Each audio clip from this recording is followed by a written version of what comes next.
जय हिंद, इंकलाब जिंदाबाद, शुक्रिया, आदाब सभी को।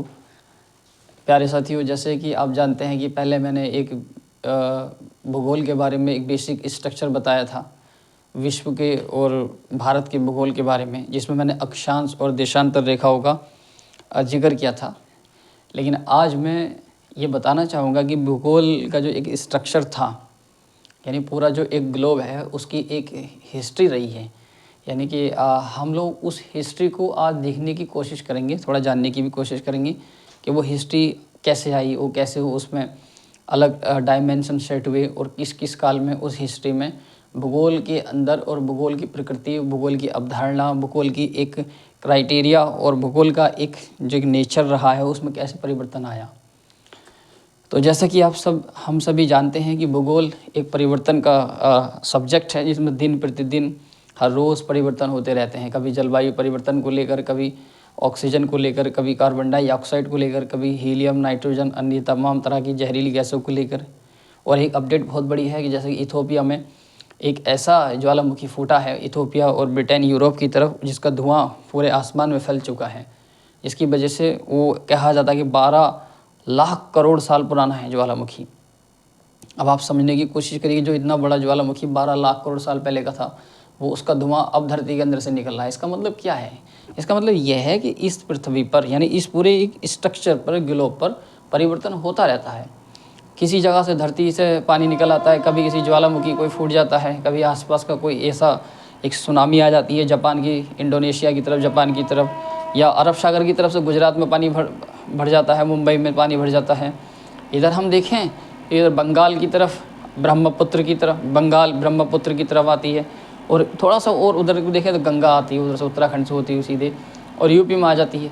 तो ये एक ऐसी एक व्यवस्था है भूगोल की, जो दिन प्रतिदिन एक त्रिशंकु के रूप में बदलती रहती है।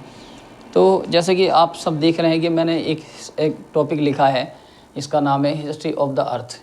हिस्ट्री का मतलब होता है इतिहास, ऑफ द अर्थ मतलब पृथ्वी का इतिहास। तो आज हम लोग ज्योग्राफी का ही सबसे मोस्ट इम्पोर्टेंट एक ऐसा टॉपिक है जिसके बारे में हम लोग देखेंगे, थोड़ा जानने की कोशिश करेंगे कि इसकी हिस्ट्री आखिर रही क्या है, इसमें ऐसा परिवर्तन रहा था उस दौर में, जो आज इस दुनिया में, इस धरती पर लोग अपनी एक भूमि को एक देश बनाकर रहते हैं। लेकिन पहला देश व्यवस्था ऐसी कोई व्यवस्था नहीं थी। जो लोग आज के ज़माने में ये कहते हैं कि ये श्रीलंका है, ये बांग्लादेश है, ये इंडिया है, ये पाकिस्तान है, नेपाल है, ब्रिटेन है, यूरोप है, ऐसी कोई व्यवस्था उस ज़माने में थी ही नहीं। क्योंकि उस ज़माने में एक धरती थी और चपटी थी, और जो समंदर और पानियों के किनारे थी बस।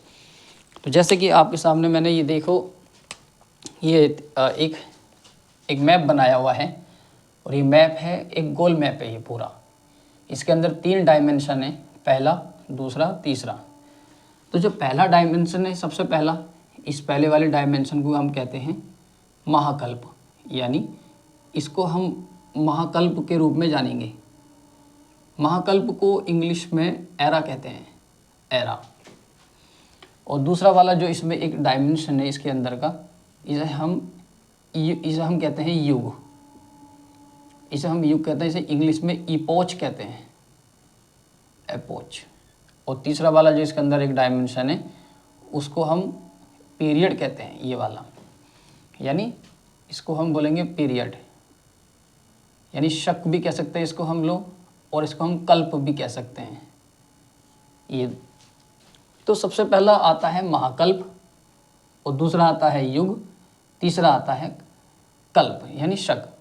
इसका मतलब ये है कि ये जो एक पूरी धरती थी उस ज़माने में, यानी मिलियन ट्रिलियन साल पहले, यानी कि अरबों खरबों साल पहले, जब ये इस पृथ्वी का एक कंस्ट्रक्शन होता है, निर्माण होता है, तो ये पूरी पृथ्वी महाकल्प के रूप में विभाजित थी। महाकल्प कहते हैं बहुत बड़ा युग कोई। तो जैसे कि इसके जो पृथ्वी का एक पहला जो महाकल्प रहा है, मैं आपको बता दूं, पृथ्वी का पहला महाकल्प मीन्स यानी एरा, यानी उस दौर, वो दौर क्या रहा था। तो पहला महाकल्प है प्री पैलियोजोइक युग, प्री पैलियोजोइक महाकल्प।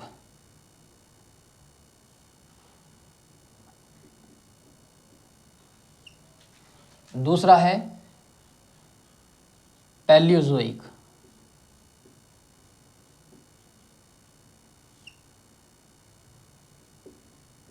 महाकल्प। और तीसरा है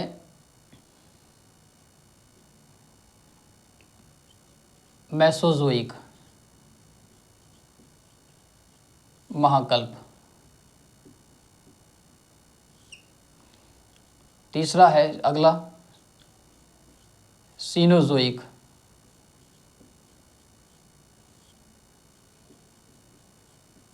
महाकल्प। और लास्ट अंतिम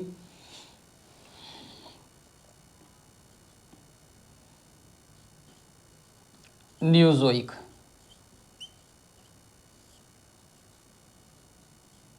महाकल्प। तो इस महाकल्प में क्या हुआ है और इसमें क्या हुआ, हम सब एक एक करके देखते हैं। तो प्री पैलियोजोइक, इसमें प्री पैलियोजोइक महाकल्प में इसमें कोई भी शक यानी जो छोटे छोटे होते हैं जैसे ये है, कोई भी शक यानी कल्प का निर्माण नहीं होता है पहले वाले में। ये जो पहला हमने लिखा है, लेकिन हम इसको पहला नहीं मानेंगे, पहला हम इसको मानेंगे और दूसरा हम इसको मानेंगे, तीसरा इसको मानेंगे, चौथा इसको मानेंगे। इसको हम एक अवधारणा के रूप में मान लेते हैं यानी कॉन्सेप्ट के रूप में।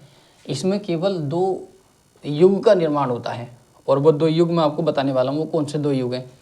तो पहला हो गया हमारा पैलियोजोइक, दूसरा हो गया हमारा मेसोजोइक और तीसरा हमारा हो गया सीनोजोइक, चौथा हमारा हो गया नियोजोइक। तो इस युग में मतलब हम ये देखेंगे कि पृथ्वी के इस महाकल्प में मानव का जो उदय होता है यानी मनुष्य इस धरती पर आता है, तो वो किस महाकल्प में आता है? तो वो आता है पृथ्वी की सीनोजोइक महाकल्प में। यानी पृथ्वी का जो एक सीनोजोइक महाकल्प होगा ये वाला, इसमें मानव की उत्पत्ति होगी और मानव का जो इसमें नाम होगा वो होगा एक ऑस्ट्रेलोपिथेकस मानव। यानी उस मानव को हम ऑस्ट्रेलोपिथेकस मानव कहेंगे और उसे कहीं कहीं अफ्रीका में या अन्य देशों में, अन्य दुनिया के कोनों में उसको अलग अलग नाम है, वो मैं आपको आगे बताऊंगा विस्तार से। लेकिन फ़िलहाल आपके लिए पृथ्वी का जो उदय होता है वो मोस्ट इम्पोर्टेंट, यानी सभी एग्जाम में जो पूछा जाता है वो सीनोजोइक महाकल्प में पूछा जाता है। और इसका एक शक है, इसका एक शक यानी कल्प है, और वो शक और कल्प कौन सा है? प्लायोसीन काल का, यानी ये मोस्ट इम्पोर्टेंट है। तो हम पहला वाला देखते हैं प्री पैलियोजोइक युग। जैसे कि मैंने बताया आपको, ये वाला जो है ये युग कहलाता है और ये युग नहीं, ये युग नहीं कहलाता, ये कहलाता है शक। और ये युग कहलाता है और ये महाकल्प कहलाता है। जैसे मैंने लिखा है आपके सामने, ये महाकल्प कहलाता है। तो इसकी कुछ चीज़ें हैं जैसे कि प्री पैलियोजोइक। तो देखते हैं सबसे पहले प्री पैलियोजोइक। प्री पैलियोजोइक महाकल्प। तो प्री पैलियोजोइक महाकल्प में 2 युग का निर्माण होता है। जो पहला है आर्कियन और दूसरा है प्री कैम्ब्रियन युग, ये वाला। यानी पहला है आर्कियन और दूसरा है प्री कैम्ब्रियन। ये तो आर्कियन का मतलब होता है ARCH।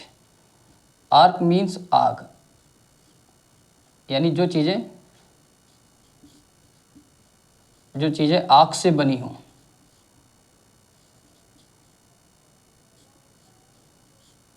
आग से बनी हो उसको हम आर्कियन बोलेंगे। अब इसमें आर्कियन में क्या है? आर्कियन में हम देखेंगे कि कुछ ऐसी चीज़ें हैं जो बहुत प्राचीन हैं पृथ्वी के अंदर, जिसमें कि हम धारवाड़, एक पर्वत है पठार, धारवाड़, कुडप्पा, दक्कन ट्रैप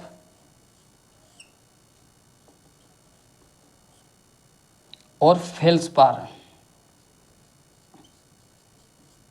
नीज ग्रेनाइट, ये पत्थर होते हैं संगमरमर के,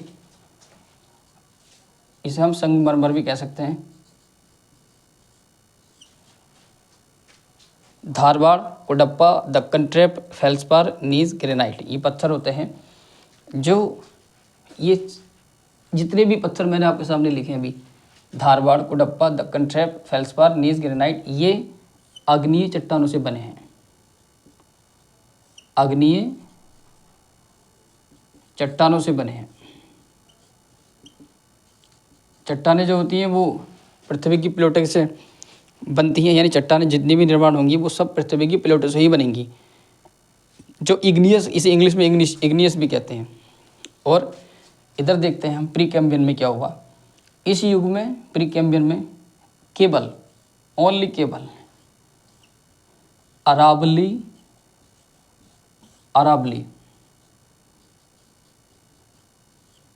पर्वत श्रेणी का,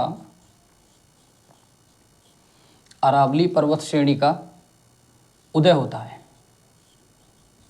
इसमें।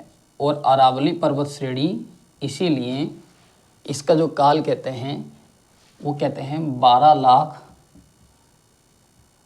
से 6,000,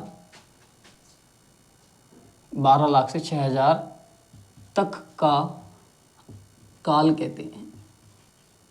और आज भी यहाँ, आज भी धरती पर आज भी परिवर्तन होते रहते हैं, चलते रहते हैं।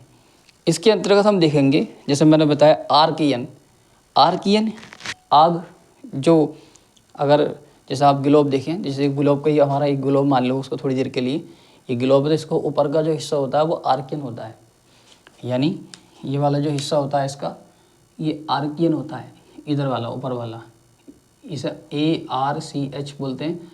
और ये नॉर्थ पोल में होता है, नॉर्थ पोल में। और नीचे वाला जो होता है वो हमारा ठंडा होता है, इसको हम कोल्ड बोलते हैं, कोल्ड। और इसको हम एक अंटार्कटिका बोलते हैं, यानी एक ये ओशियन है, ओशियन कहते हैं इंग्लिश में सागर, यानी ये महासागर है, अंटार्कटिका महासागर है एक ये। और ये ऐसा महासागर है जैसे कि आप नंगे पाँव भी इस महासागर पर चलेंगे तो ये महासागर एक शीशे की तरह टूटने लगेगा। यानी किसी भी चीज़ पे जब तुम जैसे किसी आप शीशे पे चल रहे हो, कोई एक शीशा है और आप उस शीशे पे चल रहे हो तो उस शीशे पे आपका अक्ष दिखाई दे रहा है, यानी आपकी परछाई। और जब आप चलोगे उस शीशे पे चलोगे तो चलने के बाद वो शीशा क्रैक होता चला जाएगा, टूटता चला जाएगा। ठीक ऐसे ही जब आप इस महासागर पर चलेंगे तो इस महासागर पर 98% बर्फ़ ही बर्फ़ है, 98% बर्फ़ ही बर्फ़ है। तो उसके बाद ये इसमें आदमी के डूबने का कोई भी चांसेस नहीं होगा, क्योंकि इसमें आप डूब नहीं सकते, क्योंकि जब 98 बर्फ़ है तो इसमें पेंगुइन पक्षी पाए जाते हैं। लेकिन ये क्रैक होता चला जाएगा पीछे से, आप कदम से चलते रहेंगे और ये टूटता हुआ चला जाएगा।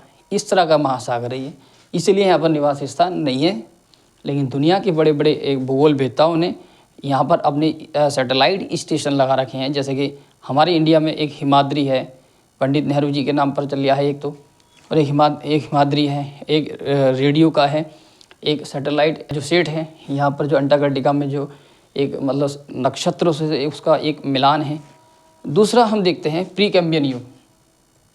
प्री कैम्बियन युग में, यानी ये प्री कैम्बियन युग, ये अरावली पर्वत श्रेणी का, अरावली पर्वत श्रेणी का आविष्कार कैसे होता है मैं आपको बताऊं। जैसे कि अरावली पर्वत श्रेणी क्या है, ये वाला जो हिस्सा है देश का, ये वाला, ये हिस्सा अरावली है और ये हिस्सा क्या है, हिमालय है। यानी जब इस धरती पर ये जो सीनोज़ोइक युग होगा और नियोज़ोइक युग होगा, इस युग में तो मानव का उदय होगा रेप्टाइल्स के रूप में, यानी मनुष्य इस युग में गर्म महासागरों में रेंगेगा। रेंग मतलब यानी जैसे कि आज के ज़माने में कोई जीव जंतु स्थल पर और जल पर रेंगते हैं, जैसे कि सांप होता है वो रेंग के चलता है, इसके अलावा नेबला होता है वो रेंग के चलता है, और भी अन्य जो सांप बिच्छू इस तरह के जो जीव जंतु होते हैं वो रेंग के चलते हैं। वो वनमानुष बंदर होते हैं वो अपनी कमर को थोड़ा झुका के चलते हैं। कुछ इस तरह के जीवों का इसमें निर्माण होगा। लेकिन एक निर्माण जो होगा वो हिमालय पर्वत का, वो इस वाले युग में होगा, न्यूज़ोइक में, और आधा इसमें होगा, आधा इसमें होगा। पहला इसमें हो गया थोड़ा सारा 50% इसमें होगा। जब इसमें होगा तो ये अरावली पर्वत और ये इधर हिमालय पर्वत जब दोनों आपस में टकराएंगे इस तरह से, और जब जो दोनों इस तरह से टकराएंगे तो हिमालय पर्वत उत्तर की तरफ को चला जाएगा। यानी थोड़ी देर के लिए अगर हम देखें तो ये इस तरह से अरावली रेंज है, इसे बोलेंगे हम अरावली। दुनिया की सबसे प्राचीनतम पर्वतमाला है ये अरावली, ओल्डेस्ट है। और ऊपर से जब हम देखेंगे, ये थोड़ा सा हमने इसको इस तरह से मूविंग कर दिया है, ये इस तरह से, और जब ऊपर से हम हिमालय को पर्वत देखेंगे, जब इसका टुकड़े यानी जब हिमालय का फोर्स इस पर लगेगा, इस पर इस तरह से जब ये इसके ऊपर गिरेगा तो इसके ऊपर ये इस तरह से तलवार की भांति टिक जाएगा। जब ये टिक जाएगा तो इसके टुकड़े जो होते हैं हिमालय पर्वत के इस तरह से टूट टूट के वो नीचे धरती पर गिरने लगेंगे। तो इधर की तरफ ये महासागर में जब गिरेगा, अरब सागर में, तो एक गुजरात बनेगा एक खाड़ी के रूप में। यानी खाड़ी मतलब यानी कि कटाव के रूप में, जैसे ये तो ये खाड़ी होती है और इसके अंदर जो ये चीज़ तुम देखते हो ये पानी होता है और इसी के किनारे होकर पानी बाढ़ के रूप में अंदर आ जाता है, ठीक। और उसके बाद फिर ये इसी तरह से टूट टूट के ऐसे करके ऐसे करके ऐसे करके ये ऐसे करके ये बनता रहेगा और ऊपर को ये टेढ़ा हो जाएगा। और जब ये टेढ़ा हो जाएगा मूविंग हो गए, फिर इस तरह से एक घाटी बनेगी। घाटी बनने के बाद फिर ये सीधा इस तरह से ये ऐसे करके एक भारत बन जाएगा। जय हिंद, शुक्रिया दोस्तों।